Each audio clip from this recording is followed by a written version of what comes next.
Mike's Daily Podcast. Episode 973. Hello, it is Mike Matthews broadcasting from Cafe Anyway, located somewhere in Podcastro Valley.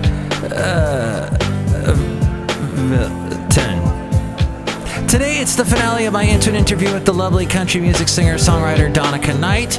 Plus, we hear from Madame Rootabega, Valentino, Bison Bentley, Mike's Daily Podcast. And as I understand it, it's my birthday, evidently. Mike's Daily Podcast. Today's my birthday, and that means that thing called Facebook barrages you with birthday greetings that at first look can be divided between different types, mainly to happy birthday, Mike. And I remember something way back about you.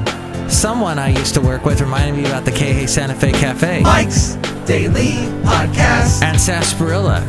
If you wonder what I'm talking about, you can go somewhere online, but not Zillow.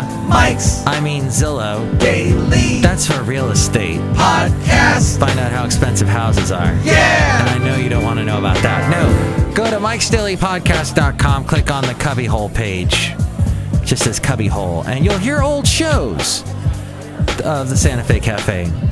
Thanks for the birthday wishes, no matter what type they are. I might get birthday greetings throughout the show today. I just got one just now. Hold on. Speaking of sarsaparilla, go over here and grab my... Actually, this is a... We no longer have sarsaparillas, Barry. We have Matthew's Chinos. That's what I have right here. We've said goodbye to sarsaparilla. It's too hard to make. And the brewmaster forgot how to make them. So I'll be getting greetings throughout this podcast, I'm sure. Someone just wrote me and said, happy birthday. Oh my God, this is a long one. I can't read it. It just says hugs. Hugs, though. Hugs is one of the words found in this. Hey, I want to tell you to listen to a podcast other than mine. One that is fascinating. In fact, I just got done listening to it. They talked all about the Confederate flag and about how, well, at first, what we know as the Confederate flag was not what represented the Confederacy. There was another flag that kind of looked like the American flag.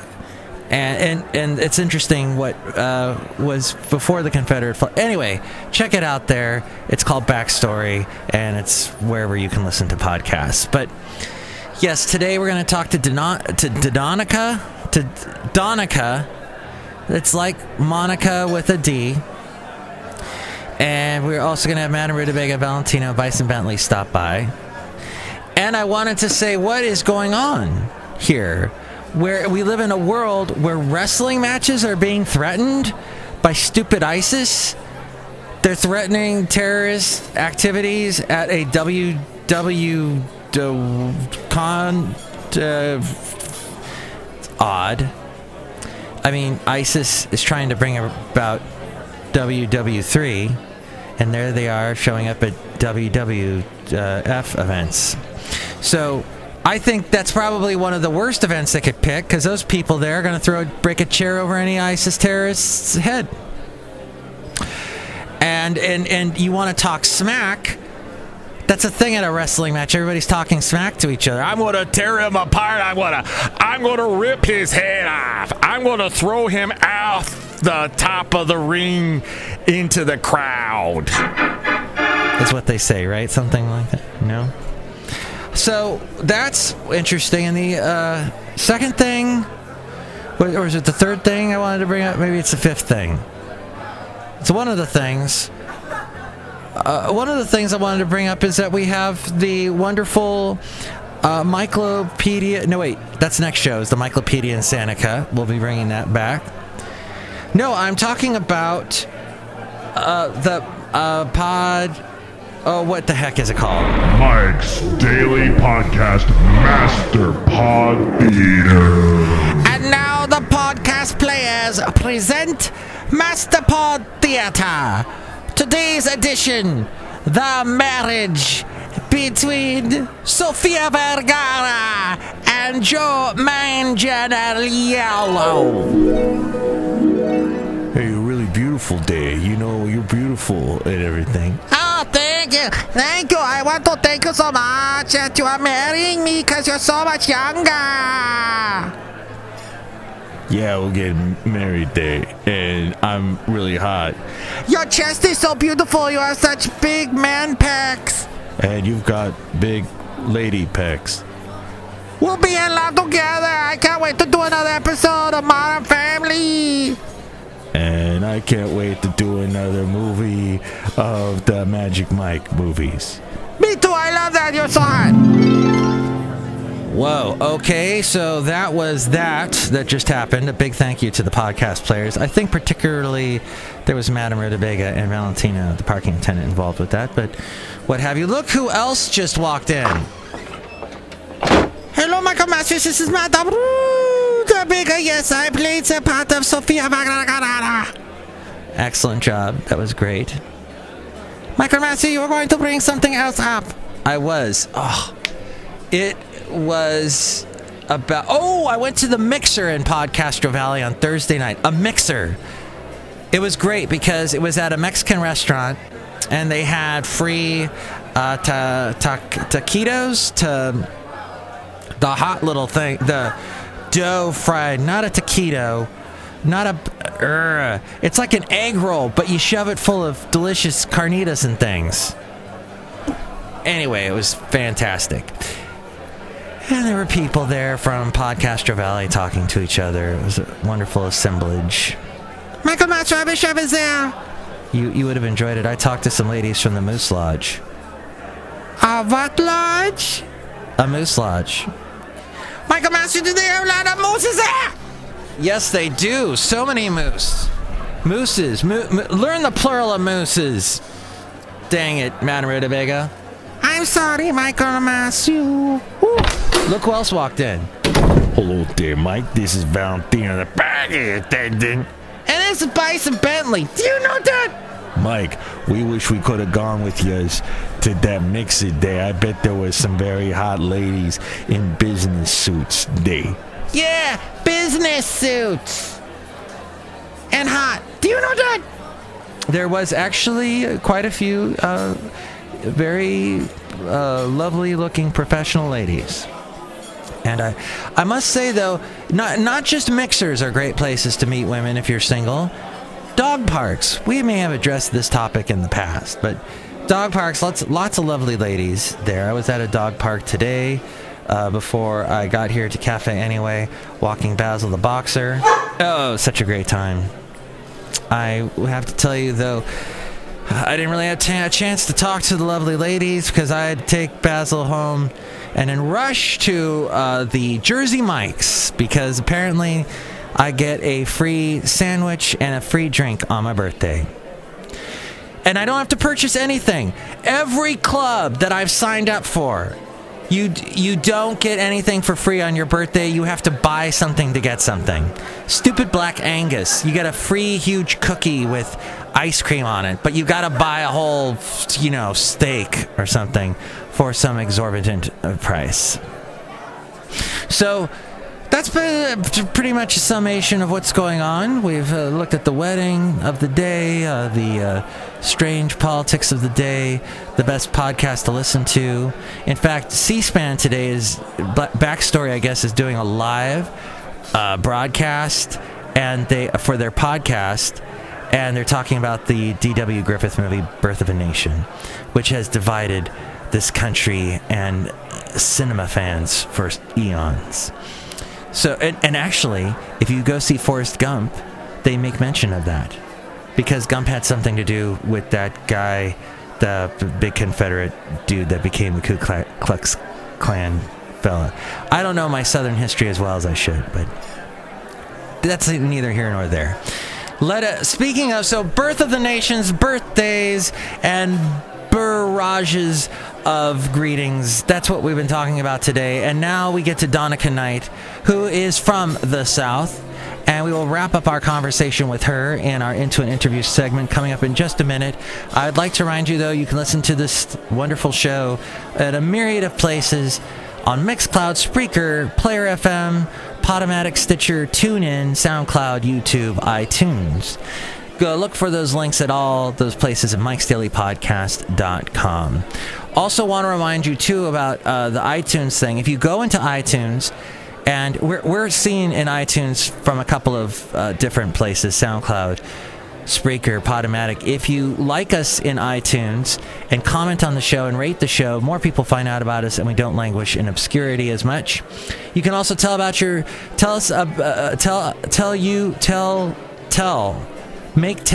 told William tell.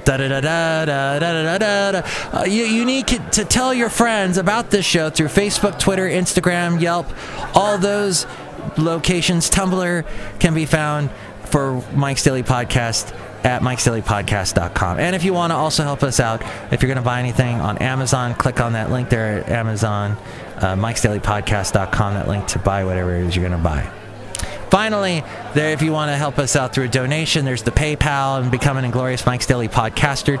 All the cafe characters who are such great podcast players and do great performances for our Master Pod Theater segment, they would love to send you a special greeting if you donate through that. The blog, the Daily Podcast picture, all my past interviews are at mikesdailypodcast.com. Speaking of interviews, Into an Interview. Donica. I'm spending my Friday with Donica. Hey, I love it. I'm spending my Friday with Mike. I wish that you could see me. I got my puppy dog lip going, and I'm giving you the pouty face via the computer. I'm dying so much. I like the idea that it's that this is the last segment. Oh, that's okay, because that means I gotta come back and we'll do more segments at different times, and you can hear more things about my life and music at that time, and hear up and talk about Christmas, Mike. Yes, and just if you're ever in the Bay Area, of course, we have to get to eat Mexican food. Yes. Because I know there's Mexican food in Alabama. You've got your Rosie's Cantina and all that, but we have like the Americanized Mexican food, because I know in California that it's that y'all have more population of authentic Mexicans and authentic food. So I look forward to having authentic Mexican food, because nothing's better than the real thing. We were part of Mexico originally, so yes, that's why everything's San this and San that and Santa. We should have a Santa Donica instead of a Santa Monica. Hey, maybe we will. You never know. But speaking of saints and Christmas, because getting back to, we were talking about Christmas, and I'm going to be playing White Christmas. Why did you pick that particular song to cover that Christmas song? Or did you say Christmas? Wait, yeah, White Christmas. That's it. Yes, it's White Christmas. Well, in Alabama, it never snows. It did a little bit in Huntsville, though. I remember a couple times it would snow, but it would melt by the next day. Okay, just make everybody think I'm a liar. Fine. Well, you were in LA, Lower Alabama. Yeah, the area in Alabama that I'm in, I've only seen snow twice in my life. Oh, no. And then when it does snow in Alabama, for some strange reason, I'm never there. I don't think that the world wants me to see snow, which is probably good, because I don't do good in the cold weather. It makes me have a shorter temper because I'm freezing, and my fingers and my toes will turn blue and all that shebang. Right. But anyway, I chose White Christmas because it's just, I love Christmas songs. So I sing all sorts of different Christmas songs, and I'm the sucker that starts singing them in July, and then I stop singing them around February. So. Wow. Okay, maybe I exaggerated a bit, but I don't know. No, I do. I definitely, after shows sometimes, if I'm picking up some of the gear or whatever, I like to pick on the boys, and I'll sing them Christmas carols. Especially, I want a hippopotamus for Christmas because it annoys them and it makes me happy. So I'll do that one on repeat. But I chose to record this one and sing this one, White Christmas, because it's a slower one, and I love to sing ballads. Mm-hmm. I love performing up tempos, but I love to record a ballad. Yeah. And White Christmas it's just beautiful. The lyrics are beautiful, and I was dreaming of a white Christmas. And I love Patsy Cline, and it's kind of one of those where you can use a classic sound and just sing. Oh, okay. Well, we're gonna play it in just a second. I just want to tell you one of my favorite country Christmas songs is Clint Black's "There'll Be Christmas for Every Boy and Girl." It's this song where he performed like with the symphony orchestra, but it's kind of an upbeat song. And whenever I hear it, I go, "Wow, this is so." It's just full of merriment, Donica. I'll have to scope that one out. I might record that one next. Never know. Donica, you're so striking with your beautiful hair and eyes and smile. How do men finish complete sentences around you? That is a good question. That's a mystery. I don't have a single guy around me talking to me or anybody. I'm in the backyard by myself, so I can't ask them that question. Or I would have an answer for you. You found a backyard in Glendale? Yeah, it's where I'm staying. It's really awesome. I found this house on Airbnb, and I've been staying here ever since I started coming because it's such a great place. And there's a pool and a little hot tub, and there's trees, and it's awesome. It is paradise, because you told me when I was telling you I was running late because I was stuck in horrible Podcastro Valley traffic, you said you were in heaven, and so I guess you really are in heaven. Oh, yeah, there's a hammock, and I was listening to an audiobook, so I was. Are you getting caught up on your Shakespeare? A little bit. It does have a few little Shakespeare quotes. Oh, okay. Did you ever do any acting? I did a couple of classes. I did some improv classes whenever I left college. I was learning what exactly I wanted to do with my voice and what it was that I wanted to do. Because I didn't know. I just knew I loved to sing. And I didn't know if I liked to write. I didn't know. I just knew I just loved singing. And then I just started discovering more things about myself as I started trying them to see what it was that I really gravitated to and liked. And I did take some acting classes, and I really enjoyed them. And I've done several commercials, and I love acting. I think it's great. And when I'm putting on a show and putting on a performance, you have to incorporate skills of acting while you're up on the stage as well. And improvisation, because you never know what's going to happen. Maybe a light's going to fall, or hopefully not. Don't even say that. That's happened before. I take that back. Maybe money will fall from the ceiling on top of your head. Hey, say that again. Say that again. Like a check for $1 million falls onto your hands. Oh yeah, keep it going. Keep it going. I kind of like $100 bills. That's fine with me. $100 bills flowing down because I don't know if that check would cash yet. So I think I'll stick to hardcore money. Yes, cash. Yeah, Cold I like cash. it. That's way better than the light. But that actually did happen. Do you have like a minute for me to tell you the story? You have all the time in the world on this show. Go ahead. Awesome. So this is a creepy story. So Montgomery, Alabama, where I'm from, we have the Hank Williams Museum. And Hank Williams Sr., that's where his grave's at. And his presence is really hardcore in Montgomery. Yeah. And Midnight in Montgomery, Golden Eagle. Yes. I was singing Alan Jackson there. Okay, sorry. That was his song, his ode to Hank Williams Sr. Hank's always singing there. Yes. Okay. But Hank, I've heard about him a lot, and I researched about him a lot. But I decided I met his grave tender. His name is Terry Faust, and he is such an awesome dude. He's got, I believe it's polio. He's got some form of a disease where it's really hard for him to walk, and it's hard for him to get up in the mornings, and his body will stiff up, and it's just, he has a very, very difficult time getting around. But twice a week, for no money, just because he wants to, he goes and cleans Hank Williams Sr.'s grave. And it's a big grave. If you've never seen it, it's huge. And he gets on his hands and knees and scrubs bird poop up. People go and sit and leave beer cans, and he goes and cleans it by himself for nothing, just because he loves Hank Williams Sr. and he feels connected to him. And so I was real lucky to become friends with Terry, and he just told me all about Hank. So I really felt like I got to know Hank in a way because of Terry introducing me to him. And for some reason in Alabama, those Hank people, they love me, and I go and I sing at the museum, and then they put on a show in Georgiana, Alabama, which is where he was originally born. And they had a Hank Williams festival. And so there's one song that, I spent a long time trying to tap into how he felt towards it and how it can connect to me, and that's that I'm So Lonesome I Could Cry song. Right. And so I had an hour-long set at this Hank show, and 30 minutes goes by, and I had yet to do a Hank cover, and then I gave my speech about how I started knowing the spirit of Hank Sr., and right when we started doing I'm So Lonesome I Could Cry, the power went out, a wind gushed from nowhere, knocking the power out, knocking down a light. And then a few minutes later, the sound came back on, and it was clearer than anything, and it sounded amazing, and it was like Hank coming and making his presence.